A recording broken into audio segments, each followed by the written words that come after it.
अब तक नहीं, मैं बाहर सोफे पर सो जाया करूंगा। बाकी सब तो जैसा है वैसा ही रहेगा। वेदांत ने सिर हिला दिया, पर अभी भी उसे ये फैसला कुछ समझ में नहीं आ रहा था। अब आगे। कुछ देर बाद अधिराज कमरे में गया तो देखा कि ईरा कमरे की सफाई कर चुकी थी। उसने अधिराज के बिखरे कपड़े भी इस्त्री करके तय लगा दिए थे। क्या कर रही हो ये? अधिराज ने उसकी तरफ आते हुए पूछा। ईरा थोड़ा सा घबराई और बोली, वो कपड़े बिखरे हुए थे तो हमने सही कर दिए। किसने कहा तुमसे कपड़े सही करने के लिए? ईरा ने मायूस सा चेहरा बना लिया। अधिराज ने उसके हाथ से अपनी शर्ट ली और बोली, कितनी चोटें आई हुई हैं, हालत खराब है, और अभी भी तुम काम करने में लगी हुई है। मैंने कहा था ना, तुम्हें कोई काम करने की जरूरत नहीं है। उद्धरण चिन्ह। हम तो बस। चुप रहो, मुझे कुछ नहीं सुनना। ये सब तुम्हारा काम नहीं है। तुम्हें चोट आई है तो चुपचाप आराम करो और अपना ध्यान रखो। ये काम मैं खुद भी कर सकता हूँ, और अगर नहीं कर पाया तो किसी को बुला भी सकता हूँ। तुम्हें ये सब करने के लिए नहीं लाया। अगली बार से मुझे तुम ये सब करते हुए नजर नहीं आनी चाहिए। अधिराज का लहजा ऐसा था मानो ईरा को ऑर्डर दे रहा हो। ईरा ने सिर हिला दिया। जाओ बेड पर बैठो जाकर। अधिराज के कहने की ही देर थी कि ईरा झट से जाकर बेड पर बैठ गई। अधिराज उसे इतना आज्ञाकारी देखकर कुछ पल उसे देखता रहा। धीरे धीरे वो समझ रहा था कि वो बहुत मासूम थी। वो जैसा जैसा कह रहा था वो बिल्कुल वैसा ही करती जा रही थी। ऐसे में अब अधिराज को कोई शक नहीं था कि सब लोग उसका फायदा कैसे उठाने की सोच लेते थे। अपनी मामी के घर में वो किस हद तक सहम चुकी थी, ये उसके व्यवहार में साफ था। वो किसी की भी बात को नहीं टालती थी। जो जैसा कह देता था वो बिना सवाल जवाब के करने लग जाती थी। कुछ पल उसे देखकर अधिराज ने अपनी अलमारी के अंदर देखा। उसके कपड़े बहुत सलीके से रखे गए थे। यहाँ आने के बाद से उसकी अलमारी इतनी व्यवस्थित कभी नहीं रही थी। अधिराज ने गहरी सांस ली और अलमारी बंद करके ईरा से बोला, चलो खाना खाने। ईरा खड़ी हो गई। अधिराज ने आगे चलने का इशारा किया तो वो उससे आगे आगे चल दी। अधिराज जेब में हाथ डाले उसके पीछे ही बाहर आ गया। तीनों डाइनिंग टेबल पर बैठे हुए थे। अधिराज ने ईरा की प्लेट में खाना निकाला और उसे खाने का कह दिया। हमेशा की तरह ईरा ने अन्न के आगे हाथ जोड़े और प्रार्थना करने लगी। वेदांत खाने लग चुका था, पर अधिराज अभी भी ईरा को देख रहा था। ईरा ने प्रार्थना पूरी की फिर खाने को देखने लगी।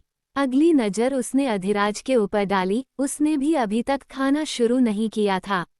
अधिराज ने उसे खाने का इशारा किया तो ईरा ने खाना शुरू कर दिया। अधिराज ने भी उसके बाद खाना शुरू कर दिया। वेदांत चुपचाप अधिराज को देख रहा था। टेबल पर रखा अधिराज का फोन रिंग होने लगा। उसके ऊपर मां लिखा हुआ था। अधिराज ने फोन लिया और उठकर चला गया। वेदांत ईरा से बोला, हमेशा हाथ जोड़ती हो क्या खाने से पहले? उद्धरण चिन्ह अल्पविराम। ईरा ने हाँ में सिर हिला दिया। वेदांत बोला, क्या होता है ऐसा करने से? ईरा हल्का मुस्कुराकर बोली, शांति मिलती है हमारे मन को। खाने से पहले उसका धन्यवाद करना चाहिए जिनकी वजह से ये मिल पाता है।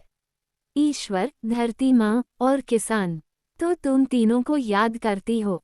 ईरा ने पलकें झपका दी। वेदांत मुस्कुरा दिया। अधिराज बाहर से अंदर आया तो उसके चेहरे पर गुस्सा था। वो बुझा हुआ सा कुर्सी पर आकर बैठ गया। वेदांत बोला, क्या हुआ, कोई टेंशन वाली बात है क्या? नहीं, जो है सब सही है, बोलकर उसने खाना खाना शुरू कर दिया। कुछ देर बाद अधिराज यूनिफॉर्म पहने तैयार था। 2 लेडी कांस्टेबल और 2 मेल कांस्टेबल को उसने वहीं पर ईरा के पास रुकने के लिए बुला लिया था। अधिराज और वेदांत दोनों निकलने लगे तो ईरा उदास सी नजरों से उन्हें देखने लगी। अधिराज ने एक झलक उसके ऊपर डाली तो उससे भी ईरा की उदासी छिपी हुई नहीं रह सकी। अधिराज उसके पास आया और बोला, चिंता की बात नहीं है। यहाँ तुम्हारे साथ के लिए 4 लोग हैं। कोई भी प्रॉब्लम नहीं आएगी, और अगर आती भी है तो तुम मुझे फ़ोन कर सकती हो, मैं आ जाऊंगा। पर हमारे पास फ़ोन नहीं है। जानता हूँ, पर इन कांस्टेबल्स के पास फ़ोन है। इनसे कहकर कर सकती हो। ओके। उद्धरण चिन्ह अल्पविराम। ईरा ने हाँ में सिर हिला दिया। अधिराज ने प्यार से उसके सिर पर हाथ रख दिया और फिर वहां से बाहर निकल गया। ईरा को अभी भी महसूस हो रहा था मानो अभी भी अधिराज का हाथ उसके सिर पर भी रखा हुआ हो। उसने भी अपने सिर पर हाथ रख दिया। उसकी आंखों से आंसुओं की कुछ बूंदें बह निकली। वेदांत बाहर गाड़ी स्टार्ट कर चुका था। अधिराज गाड़ी में बैठा और वहां आए कांस्टेबल से बोला, कोई भी गड़बड़ नहीं होनी चाहिए। ध्यान रहे कोई इस तक पहुंच भी ना पाए। और अगर कुछ गलत लगता है और लगता है कि तुम नहीं संभाल पा रहे तो बिना वक्त गवाए मुझे कॉल कर देना। जी सर। वेदांत और अधिराज वहां से निकल गए। वेदांत बोला, उसको साथ भी तो ले जा सकते थे ना, हमारे साथ रहती तो ज्यादा अच्छा था। वो क्या करेगी वहां पर? उसको आराम की जरूरत है और पुलिस स्टेशन में आराम नहीं मिलने वाला। उद्धरण चिन्ह। वेदांत हंसा और बोला, हाँ वहां तो बस आजकल लोगों के चिल्लाने की आवाजें सुनाई देती हैं।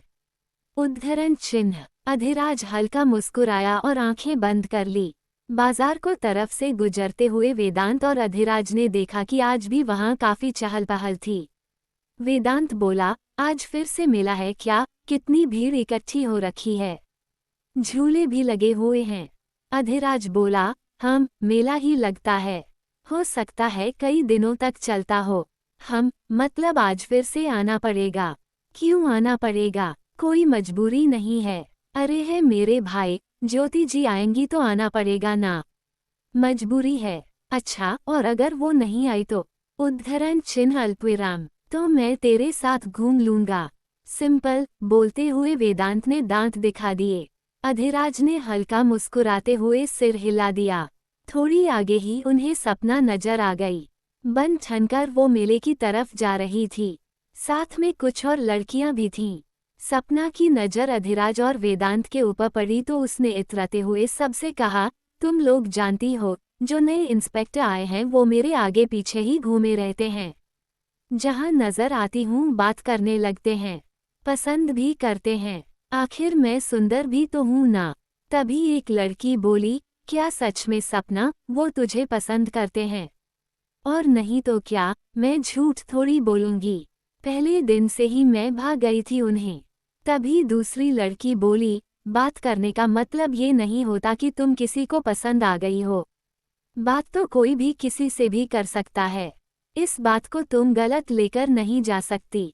सपना ने सुना तो चिढ़ सी गई। तुम कहना क्या चाहती हो? क्या मैं सुंदर नहीं हूँ?